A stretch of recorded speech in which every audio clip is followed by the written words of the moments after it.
بسم اللہ الرحمن الرحیم۔ صحیح بخاری شریف۔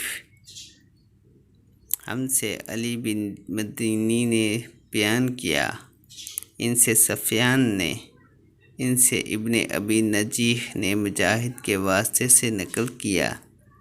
وہ کہتے ہیں کہ میں عبداللہ بن عمر رضی اللہ عنہ کے ساتھ مدینے تک رہا۔ میں نے اس ایک حدیث کے سوا ان سے رسول اللہ صلی اللہ علیہ وسلم کی کوئی حدیث نہیں سنی۔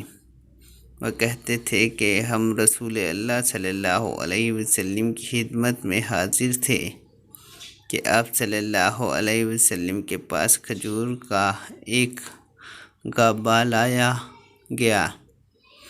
اسے دیکھ کر آپ صلی اللہ علیہ وسلم نے فرمایا کہ درختوں میں ایک درخت ایسا ہے، اس کی مثال مسلمان کی طرح ہے۔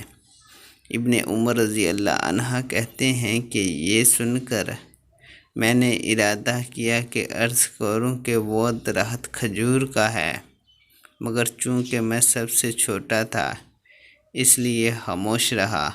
پھر رسول اللہ صلی اللہ علیہ وسلم نے خود فرمایا کہ وہ کھجور ہے۔